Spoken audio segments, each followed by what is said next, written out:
So good morning. Welcome to the Precision Ag and Irrigation session.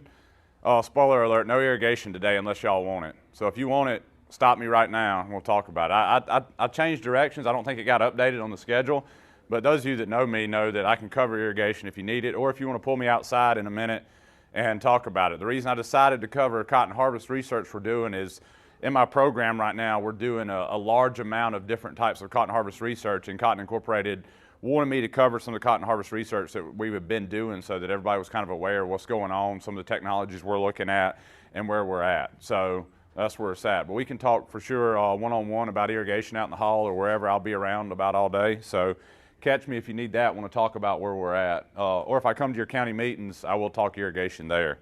So one thing that we're talking about, and that's a little tall. I don't know if we can fix that. I'm not even going to try. But right now, one of the topics that we're looking at is the onboard weighing system for the round module building cotton pickers. So that's the John Deere 7760s, that's the CP-NCS, that's cotton pickers, cotton strippers, and the CPCS 690s. Both have an option to add an onboard module weighing system to them, or they come from factory with that system. The reason that's important to us, and I think to all you guys, is that us as extension specialists and a lot of our extension agents do a ton of on-farm trials. We do those on-farm trials, we need ways to evaluate what the results of those are. So in the past, how we've done those, and like I said, I apologize for this screen. I don't know if it'll go. It won't go down any further. Here, what you kind of can't see right there, if any of y'all have ever done on-farm trials with us, that's a bowl buggy with scales on it, right? We pull down the road, you dump into that, we get our weight off of our trials. Similarly here, this is flat DOT scales that have been modified to weigh the round modules. And so we've recognized a couple of things with utilizing those. That it can be difficult. They're going to fix it? I think I can fix this for you here. All right, there we go. That's all we needed. Put that back. Uh-oh. Maybe it says no. Put it back like it was.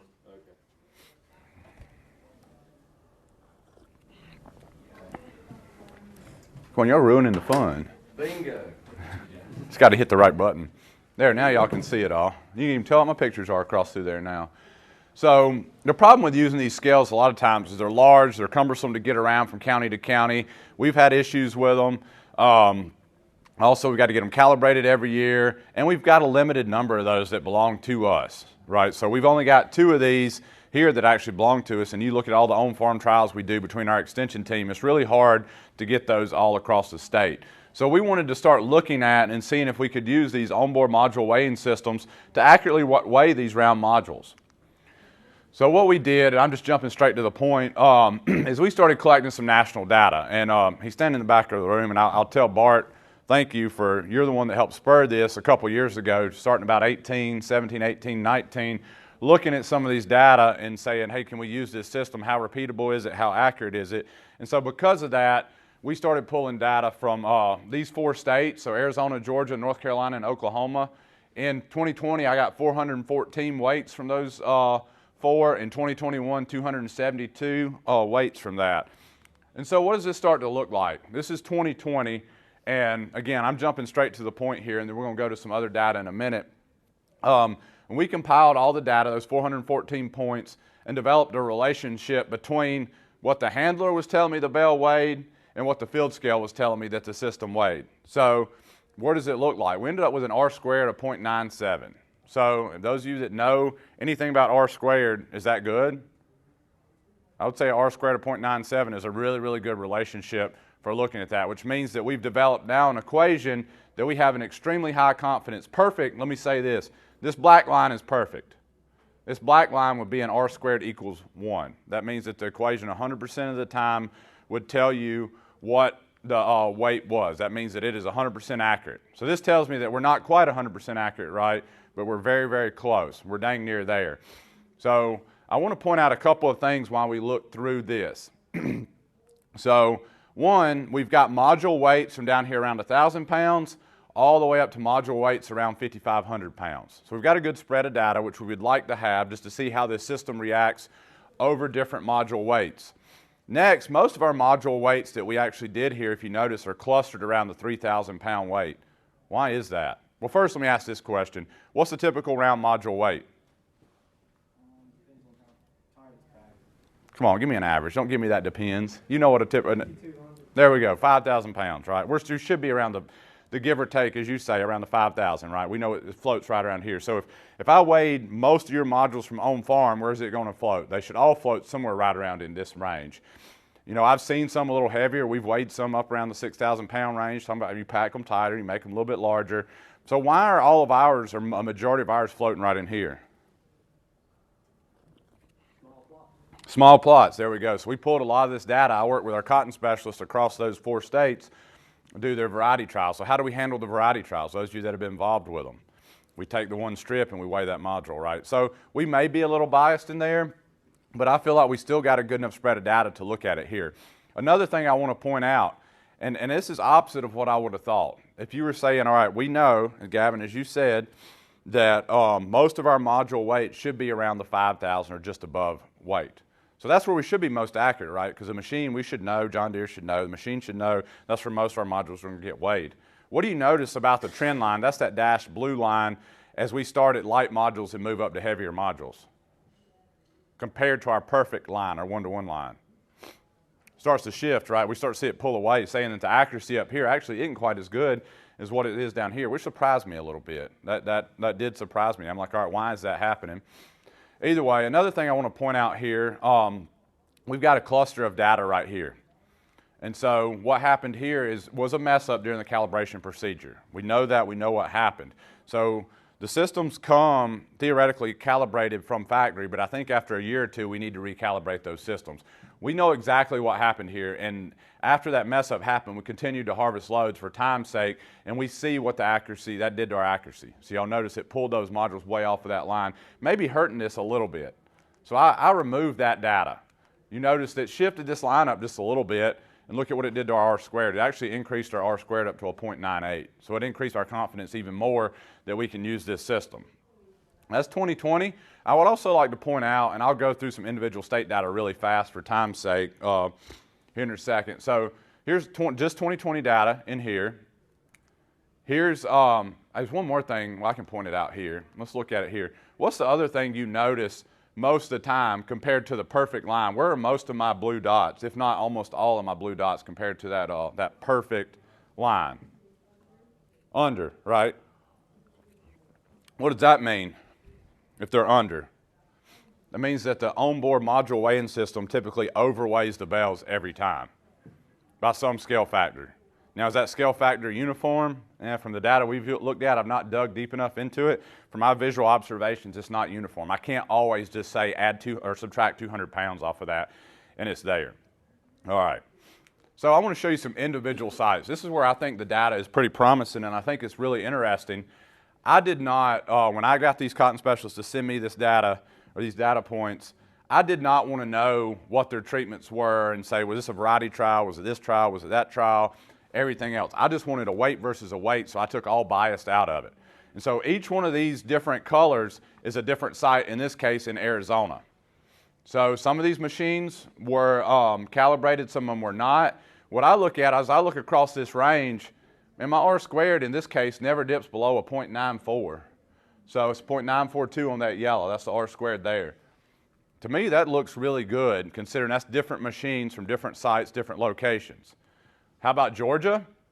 All right, my one issue in Georgia, I pointed it out already and I threw it up here, these gray dots right here, R squared of 0.41. But that's where we know we messed up calibration.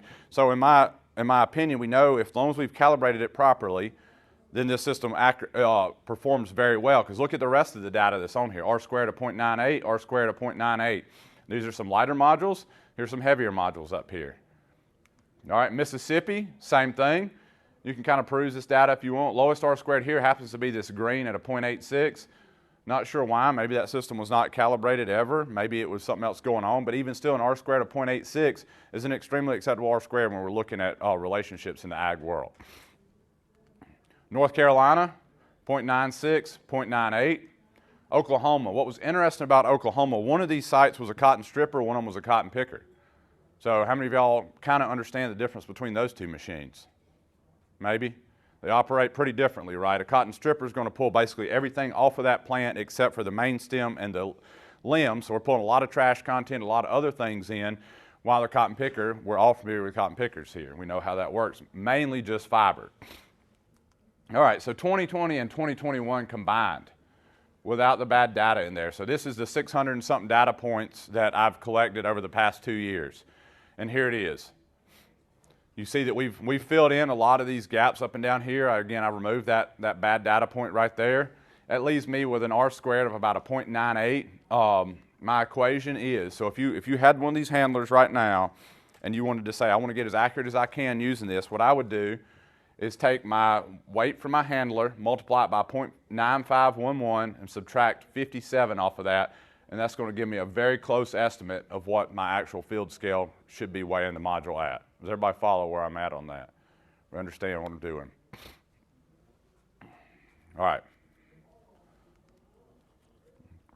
So, what my conclusions from this, and this is really quick, but I just wanted y'all to be aware of what we're doing. If you want to talk on an individual basis about this with me sometime, let me know. We will. We had 686 different loads added to this, some cotton pickers, some cotton stripper. Our linear regression equation came out as R² of 0.98. So the other thing I want to point out is the onboard system was able to accurately determine significant differences between treatments, even if the weight predictions were not the same as a platform scale. So I didn't show you this data, but what we did is we looked at a lot of these trials we did in Georgia and said, all right, if it told me this trial, this was the top yielding treatment in this trial, what did it say over here? So what I mean by that is the relative difference was consistent between the two weighing systems. Everybody follow what I mean on that? So even though it might have been off by 100 or 200 pounds, relatively it was there. So my end conclusion, what I would say, I'll throw all this in here, I think that it's really good for determining on-farm trials. If we don't have something else sitting there, we can't get our hands on something else, hey, I think you can use it with confidence, especially if you use that equation. And we're going to continue to work with some of these data and see if we can tease anything else out of it. And we're going to work with those cotton specialists, look what their trials were, look and see if there's any other effects on it. If I were going to submit this for a scientific publication, it's going to be peer-reviewed, I would still want a platform scale there. Camp and I have talked about it for the variety trials at this point. He still wants a platform scale there, which I 100% agree with and understand. But if I'm farming or I'm just wanting to check some treatments out and back, guess what? And I've got one of these systems and I can't get my hands on a platform scale, I think I'm good. I don't know how we could get much more accurate than an R² of a 0.98 and say that that's where we're at. So this system does perform very well, and hopefully you have a little bit more confidence in it. This is a long link. I think if you just search calibration of the system, Cotton Incorporated worked with John Deere to develop about a 12 to 15 minute calibration procedure. So if you've got one of these machines or you're working with a grower that's got one of the machines and you're not sure how to go through this calibration procedure, there's about 4 things that need to be done. It takes about 15 minutes. This is a video that takes you through the actual screen captures of the steps, buttons you press in your monitor in the cotton picker and tells you how to calibrate the system. So I would encourage you to do it at least once a year if possible when you first start. So you do that and then you're kind of set up and feel like you're confident using it the rest of the season. The reason it was developed originally, why did they develop this originally? How about that? That's maybe my question. We're maybe using it for something it wasn't developed for. Any guesses? Why do we want to weigh the modules there? How about yield monitoring?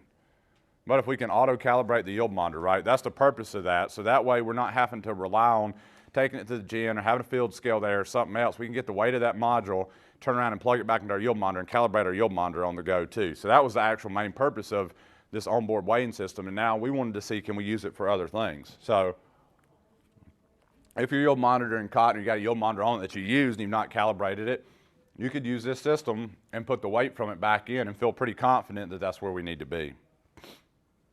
All right, any questions about that? There's a lot of discussion we could have about using it or this, that, and another, but I just wanted to make you aware that they're there, they're available. Almost all, if not all, the new cotton pickers have them on them if they're a module building picker, and I'm confident you can use that to check your treatment differences on farm or to calibrate your yield monitor with.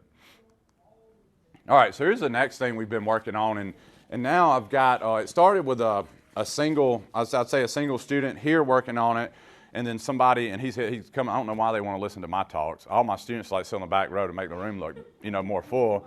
I told them to go learn like something else besides what they're around me all day. But Luke he's in the red shirt, has been working on this for about 2.5 to 3 years now. is fixing to graduate with his master's on it, and we've got a postdoc, Jaeen, working on some of this work too now, where additionally on a lot of these machines, I say a lot, right now I think we've only got about 4 or 5 in the state of Georgia that has this capability. They have an HID system, and I'll talk about what that is. But we know when we look at cotton that we've got 4, 5, 6, 7 different things from our fiber quality perspective that either can give us premiums or discounts. And so we now have the ability to trace these back to the module level in the field and try to start determining, is there something that we did, something environmentally that happened, something that we could potentially change to increase those fiber quality values in the field during the season. And that's what we're using this for. And Simmer, I've got about 5 more minutes, I'm assuming, is when you need to start, 5 or 6 more minutes. So we said this. So this technology is called harvest identification, or HID, if y'all have heard it, the John Deere HID system. It's the same way, CPCSs, 7760s, and 690s, and what it uses is RFID technology. So where this is unique, as we build these bales, and you see Luke scanning one of the bales with the RFID reader, we'll talk about in a minute, 18 data points are created per module and stamped onto that RFID tag when that module is created on your picker. And so we'll talk about some of what those are and what they mean as we move forward.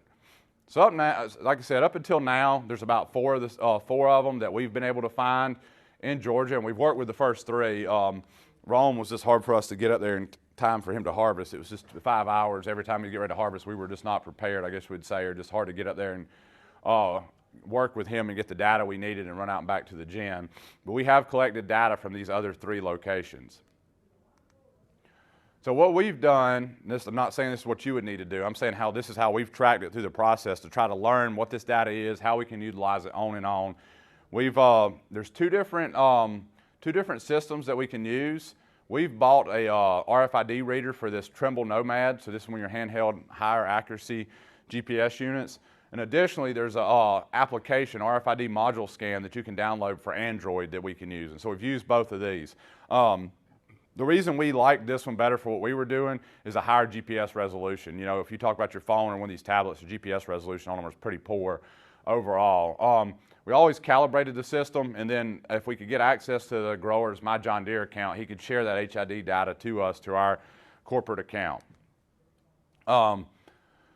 Each module was labeled by the machine and then scanned with the RFID reader in the field in the module scan. And then Luke made sure that he put a module ID number on that and matched it with the GEN label from the farmer, so we knew that. And then we were able to track that module through the GENing process, identify bale numbers in the AMS classification system. So GENed them, made about, obviously about 4 bales out of each module. When we got the fiber quality samples back, the GM we worked with gave us a fiber quality sample per bale that was created out of each module. So we ended up with 4 fiber quality samples that were returned to us. After we got the data from the GN, then we took that data and assigned it back to each module. So this is a My John Deere account. Each one of these pins is where the module was created. So when it creates that module, it geotags a GPS location for it. And this is and you can't read this here, but this is an example of the HID file. So for example, module ID, module serial number, lat and longitude of creation, date of creation, time of creation, tag count on it, the diameter, the weight of the module, and then it actually has a drop latitude and longitude, which theoretically should be a little bit different than the creation latitude and longitude, right? Unless you stopped and dropped it right there. And there's a little bit more information that's here. So then we take the yield file in here. So in the background, that's your yield sitting there. Take the yield file and use an FID number to tag that module ID back onto the yield file. And so a yield file will have a repeated list of so many modules that created this. And so we look at a timestamp here. And so we know what time module 1 was created at 1607, for example, module 2 at 1634. And so we know all the yield points between 1608 and 1634 are module 2. Does that make sense? We know when one was created and one was not. That's how we tag that data together in this yield file. And we say everything that came from module 1 should be from this time to this time, and so on and so on and so on. Very manual process at this point. Luke spent a lot of time tagging all this on and even become a programmer to help solve some of this. So next, he puts the module average fiber quality data assigned to the yield points for each module and import it into a GIS software. So this is what it starts to look like. First, this is just a yield file, so we use this as our base. Everybody's seen yield file. and then we tag these data onto it. So I think this is where it gets a little interesting. This is 2 fields we worked with. This is micronair data. So here's just some of your classifications of micronair in both of them, and we can see the variability across that field in micronair by module level. There's micronair. Here's the strength data. So this one classified, this particular field, it fell into the category of either strong or very strong. That was it. So we can see where our strong blue and then our very strong red by module came from. Loan value from it. So here's 2 maps of loan value. So I think this is pretty interesting where, because of fiber quality information, are we making more money or losing a little bit of money because of premiums and discounts that are there. With that, that's me. Do you have any questions? Sorry, I thought somebody might find that picture funny. My son a few months ago in the morning, covered in yogurt. So if our discussion about that, I went through it kind of quick, but I think it's an interesting technology that we're at the process or the cusp of learning how to use and learning how you guys can use it in your farm to add another layer of data to what we're doing. So I think, yeah, I've got maybe a minute or two. Y'all are really quiet. So either y'all are like, man, all this stuff is crazy, or We ran into it. There's no gin in Georgia. that has the RFID readers. The closest one is 2 in Alabama. Mm-hmm. So we were discussing how, when it comes into the gin, what RFID readers you need to have there. Yep. So that's the important point. That's where that you bring up, that we're kind of stuck right now in the state of Georgia. Everything we've done, if you read between the lines on what I said, was Luke going down to that gym when these modules were gin with his handheld and tracking these through the system. Eventually, if we're going to fully utilize this, and I don't know how many, do we have any ginners in here today? We've got to feel like we can get some buy-in from the gins, or y'all feel value as a ginner, not as a producer, but as a ginner. Where's both? We want it to follow. We want to track it from field to gin. Correct. And so we got to get all gins to feel like that, right? And feel like you first, as the producer, have to feel like there's value in you getting this data spatially, that you can use something and get something out of it. Then you've got to convince the gin, and you working through both, you see it from both sides, but then convince the gin there's value in them investing in an RFID reader technology and utilizing it so that you get that data back. And so first we had to prove, I'll say this, not to cut you off, there's right now, to my knowledge, there's two universities in the U.S. that have even done any work with this. That's us and that's NC State. And so that we were like the 2 pilot universities that Cotton Incorporated pushed to try to start using this and saying, hey, is there even value in this technology on the harvester? So sometimes I hate presenting data like this because I feel like we may be 3 or 4 or 5 years out of getting hardcore value and implementation of it, but we've got to start somewhere and say, this is what we can do with it. And now we have a talk next week, I think, with next week with John Deere about where they can start helping us with some of the work we're doing here. So one thing I want to tell them, and I've told them from the beginning, we can't sit here and go through this manual process that Luke's done. The minute we create this, we've got to find some way as we scan it through the gin that everything gets integrated back into one file for you guys, not sit there and manually tag it. The moment it leaves the field, it's not John Deere's problem anymore. Correct. So we need to find a way to get it back into the... There's got to be, from the ops center to where we read it in the gin, there's got to be something that talks there. The good news, in my opinion, is Cotton Incorporated is a proponent of this. So we know that they're going to push it from their perspective. They're pushing it. They're pushing us to do the research on it from this side. They're looking at some more big data analysis stuff to try to utilize this data for something. John Deere's starting to have talks with us and NC State on what we've been doing with the data, how they can help push some of it forward. So I feel like at least we're in the first couple of years of everything starting to move in the right direction. And I wanted to get this in front of you guys, so exactly the conversation you and I are having right now, that is there anything we can do or anything we can help or get whomever involved to help get some more buy-in from the gins too, that we want to start putting some RFID readers in there. Because in the next few years, as we have HID machines come up, my group would like to keep working with them and work through tracking the entire system through the ginning process, without having to go manually scan all of them.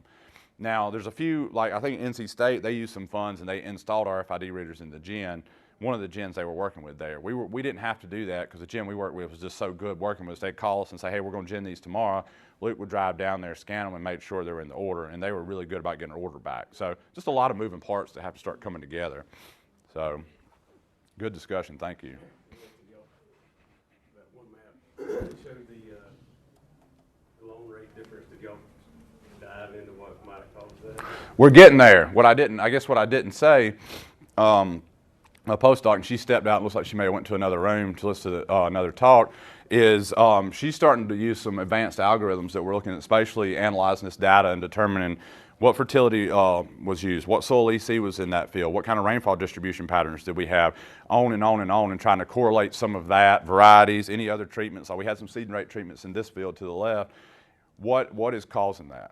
And so she's been doing some, beyond me, she's actually running a lot of machine learning algorithms that are going a lot deeper into this data and looking spatially at what's causing some of that. So we're doing that work right now too. We're on the very beginning of it. That's a good question too, but yes, we want to figure that out, because if we can figure that out, then we can start addressing this. I think this takes us from a yield map to the next step beyond a yield map, because we got another layer of data that we can say, all right, yield is so much, but in cotton fiber quality or this loan value means even more than yield. So what's causing these issues or these differences in these bales out here? And we're trying to figure that out now. So, good question. The other ones before I turn it over to Simmer? Thank y'all. That was all same variety. No. That's one. No. On the left is 3 varieties. The one on the right was all one. So some of it in this case could be variety effect, some of it's seed and rate, a few other things. So pull yours up and I'll give you all your. The one that they left here was not working. So we know variety is a factor on some of it.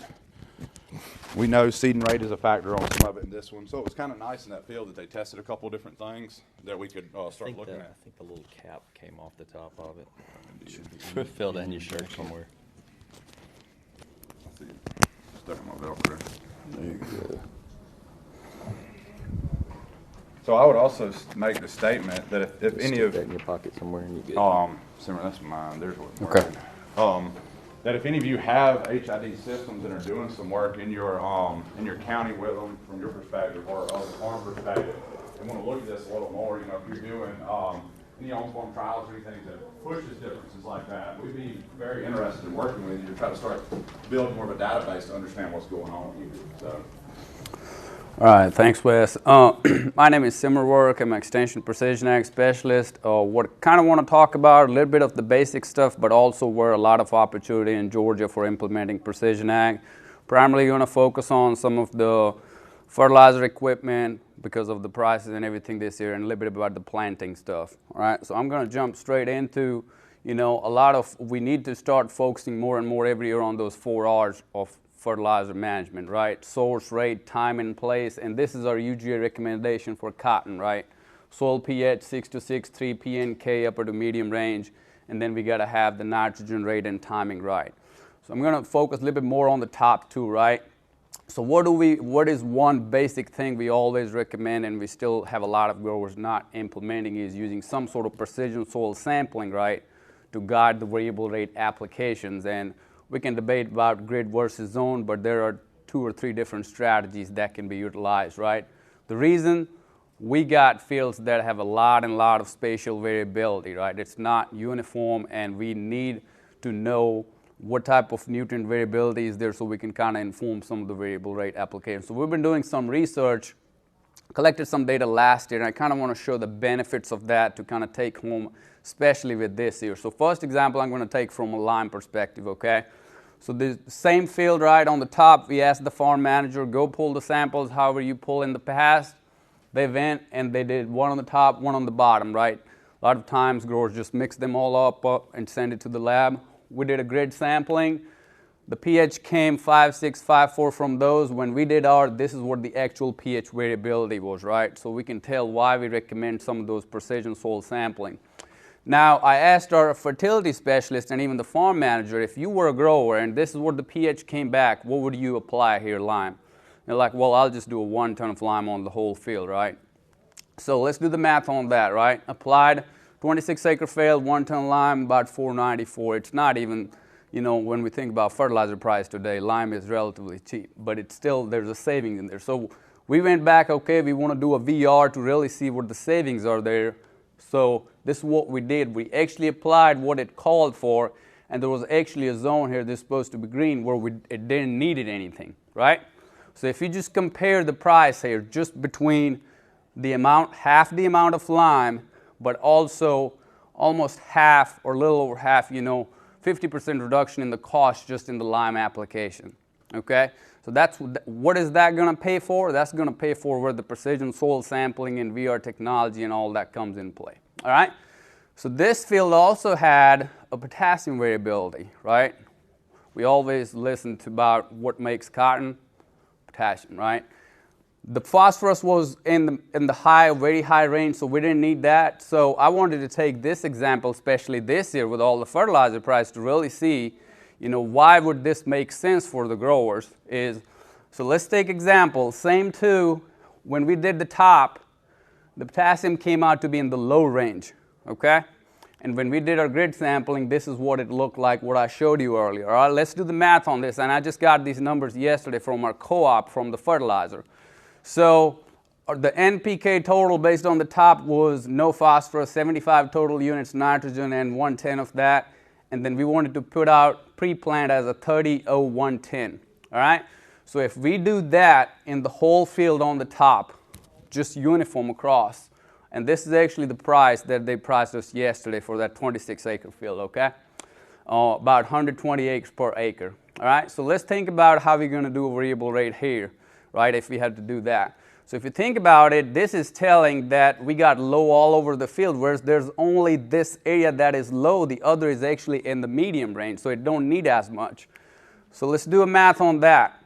So what we usually do, and Scott's here, Mr. Davis does his on his farm, we usually make a base blend application of the whole field, right? So instead of doing 30-110, it called for 30-70, on the yellow, and actually 110 total in just the red. So we did one application, we're assuming with one application, it's going to cost about 89, and that's 2314. And then you just go back and do that split application, right, just in those 9 acres right there, which is another 250. So that's the price difference right there again, right? And why this makes sense, again, it's you don't need to apply extra where you don't need it, and you want to make sure you want to address the yield potential, right, for each zone. So that's what we've been recommending a lot, especially this year, that you need to consider. A lot of our growers actually have maps like this, but they never kind of implement those to the next level where actually be able to do the VR application. All right, other thing, this was a picture sent by actually one of our industry friends, John, last year. What do we notice here? Strips. What causes that? We got our fertilizer application or spreaders now getting bigger and bigger, and our swaths getting wider and wider, right? And what happens when what is one of the most common issues, that even though if we are able to get the right application rate, it's never uniform across behind the swath, right? And most of even the newer ones, a lot of I've heard from growers about the commercial application, because we use different blends, people are spreading up to 80 or 90 feet, right? Now, that's going to even look more worse, because that's just for 70 feet right there, all right? So what's something else we do? I told about we do a lot of dry blended applications, right? What's the other thing that happens when we're spreading different blend?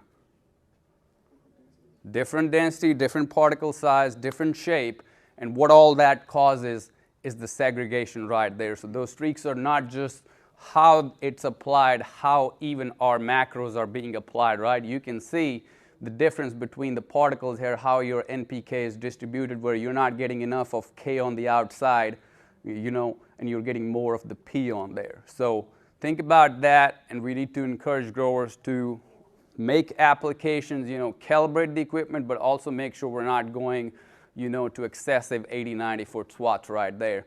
So what we usually recommend, again, our county extension agents have access to these, is the calibration kit. If you're working with a co-op, you can ask for them to show you a calibration, or if they have done anything, you can ask, like, can I see what the pattern looks like, or you even throw pans in the field, right? All right, I'm going to switch real quick to the planting here, and I'm going to show a good bunch of graphs or pictures here. That's why I asked Mr. Davis to stay here, because we did a good bit of studies here. So one thing every year and year after, we keep having these planter problems in the field, emergence, delayed, and all that. So one thing again, time and time coming back to that in cotton, if you want to maximize your yield potential from the time that you planted that seed, we want to make sure that we have that timely and uniform stand establishment, right? That kind of relates back to our seed rate and seed placement, seed to soil contact, right? Our seeding depth and seed spacing. Now, I'm talking about a basic technology here, but something I want to encourage all our growers to start looking at is not just a seed monitor that can tell you how much your planter is planting across the whole planter. We need to start thinking about how to maximize our planting efficiency by looking at each row. Is our each row performing as good as, all the other rows? So I'll give you an example here, and this is a perfect example of why we need that information. So this was the trial we were doing with Mr. Bart last year, and we were driving and planning this trial, and we were looking at the screen here. So let me zoom in. So we were planting 25,500 seeds to the acre. So if I look at this, am I doing a pretty good job at planting? Right? It's pretty close to 25,400. But let's look at this. What this is a 12-row planter. It's telling us what our population looks across the planter. Does anybody see something off there? What about this right in the middle there, right? And that was just happened to be a little bit actually shorter length. It was going all the way up to down here, right? So if we didn't have that, what would have happened if we didn't have that by row feedback? When would we have noticed something happen? When it actually emerged, right? So what we did, stopped the planter right at the end of that row, looked at what was happening. It was a loose row seed meter on that. That was not tied up right.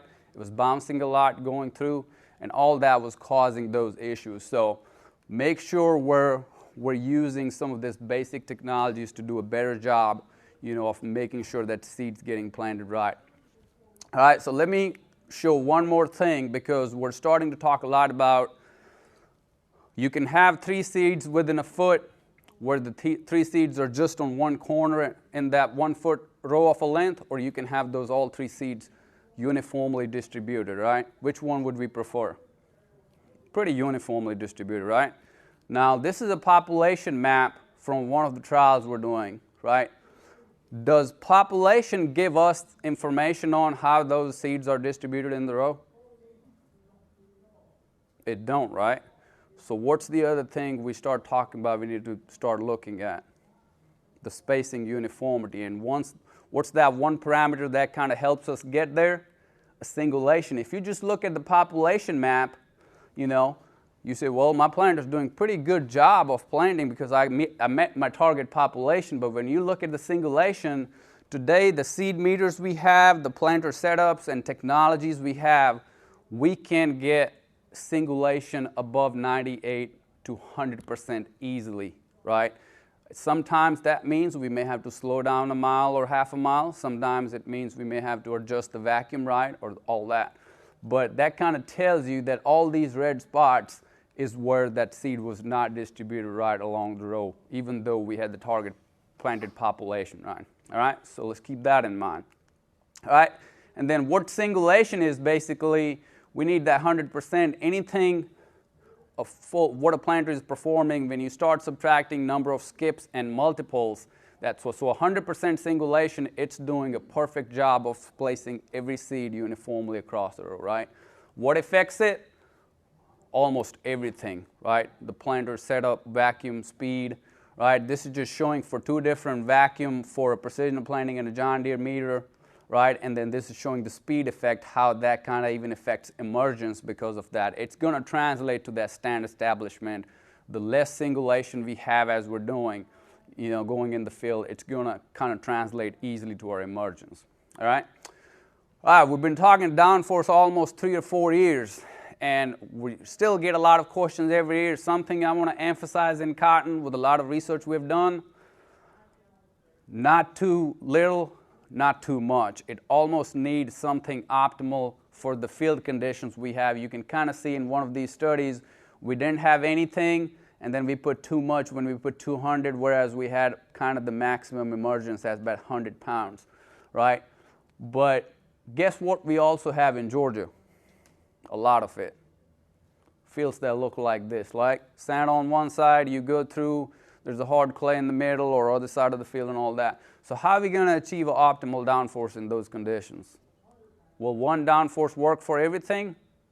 Probably not, right? So that's why we need to start. If you have a lot of fields with variability like that, we need to start looking at some of the active downforce systems that can adjust as they're going through the field to make sure that our seed placement is good across the whole field and not just in one part of the field or the other part of the field. All right? I'm going to jump on a little bit of where we need to be going to maximize profits in cotton, right? Everybody needs to start thinking about it. So I showed a slide earlier. What do you all see in this picture? It's an aerial imagery of a field. And this is actually one of Mr. Bart's field here. What do you guys see right here? Different clay, different soil type, right? How many of y'all have fields where one part of the field, the cotton looks like this, and the other part it looks like that? Everybody in Georgia, right? All right. So the reason I'm saying this is that we need to start thinking about how to maximize our profits or even our inputs in the field is, so we did this trial last year with Mr. Bart where we did 3 different seeding rates, and the project kind of started as a plant growth management, but we learned a lot from that, all right? So we did 3 different seeding rate strips in the field, which went through both this side of the field, 21.5, 25, and 29.5 seeds per acre, all right? So we had, if I go back to the picture, zone 1 here, all that sandy soil, and then this part of the field was our zone 2, all right? So let's look at our emerged population and emergence first. So that was our counted plants, and this percent emergence. What do you all notice the difference between 2 zones? As I went higher in the population, do I also have more plants emerged in zone 1, right? The percent emergence was in the mid-90s, right? What happened in zone 2? Even our highest seeding rate of 29.5, we only had 22,000 plants actually emerged. And look at this. Our lowest seeding rate of 21.5 actually had the highest percent emergence in there. So what does that tell me? Loss of money, right? So let's look at yield as an example, all right? So blue bar is our zone 1. Orange bar is zone 2. What is something that jumps out? In zone 1, as we put more seed, did we get a yield bump? We kind of did, right? We kind of have a maximum yield at that 29.5. What about zone 2? Nothing, right? And it translates back to our stand too, because our stand wasn't too much different. We didn't see any yield. So what's the potential here? Again, thinking about if we can see a higher yield from a seeding rate like 29.5 in this soil on this side of the field, that's maximizing the profit in that part. But if we're putting 29.5 in this part and we're still not getting the yield or not even the stand, it's good to back off, right, and do the 21.5 and get the same yield at a lower seeding rate, right? So I'm kind of trying to think about doing variable rate seeding as we're starting to see more and more planters that have capabilities to do now. Every planter has, either hydraulic drives, electrical drives, or something to do that. All right, so let's think about where this also project kind of started, because it's not just an opportunity for a seeding rate. What's the other thing we always trying to manage? Cotton, plant growth, right, through the season. All right, now let's go back to this. What's going to happen? And this is the crop health imagery. And this is going back to what we were having conversation using some of the in-season data, right? So this area here, the plants are not doing so well. They're already short, like I showed you earlier. And this is all green, higher plants and everything. And we even collected data on the plant height and even the number of nodes. So if you see something we were trying to use seeding rate as one of the strategies to even stretch the seed out, give the plant more space, right? So it's not growing vigorously. But in this sand, our 25.5 and 29, we got taller plants, right? Both seeding rates. But what about in this area? It does not matter which, they were all relatively shorter than the whole, right? So does that change your PGR strategy there or not? It should, right? So this is actually Kurt shared a map from me, what you guys implemented there last year. So this is again kind of tracking. If the plants in this area or even the yellow area are already not growing well, short and all that, why waste the input or why do a same application that you would do in all this green pot, right?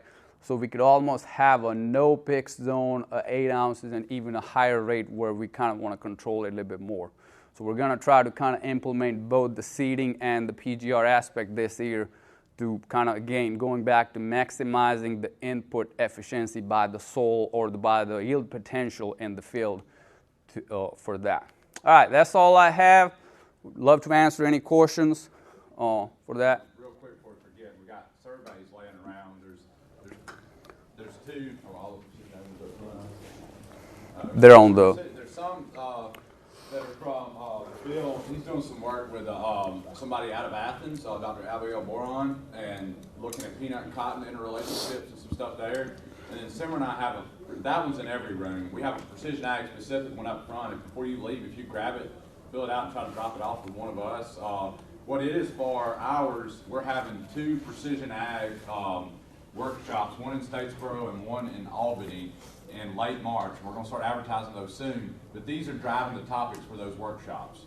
So it's a 7-question one is ours. So we really appreciate if you fill that out so that we bring to y'all what you need from us. That's the purpose of it. So we've gotten about 75 or 80, maybe a little over 100 responses so far, but I'd like to get as many as we can to make sure we're bringing the right topics to you guys at the end of March. So we have not advertised yet because we want to know what topics we're advertising for. So y'all grab one up front before you leave the room and go to the break, and then just drop it back off in here in the back or somewhere with Simmer or myself or wherever. I appreciate the responses on those. So ask Simmer all the questions. Yeah, if you have any questions, feel free to ask me or find me. I'll be here all day, and I think we got a second session after lunch too. So, all right, thank you guys.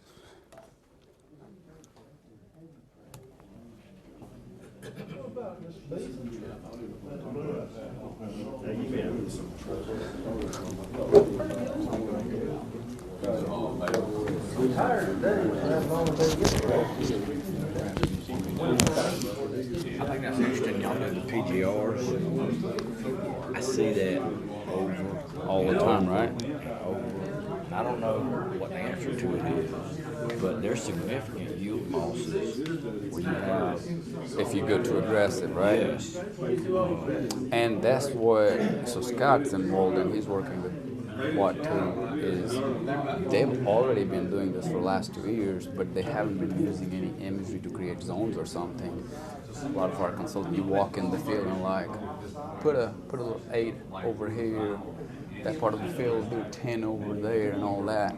We're just trying to kind of use some tools, and I felt that imagery in the season pretty much tells you, right? It's basically picking up a plant. Is there a plant or not, and how green or how good it is, and almost kind of using that as a guide to create those zones. Now, I just see a lot of potential. oh yeah, and that's where I think the opportunity is, that we start seeing more technology. Early on it was like, well, I need to invest this much in variable rate seeding, or I don't have a sprayer to do this.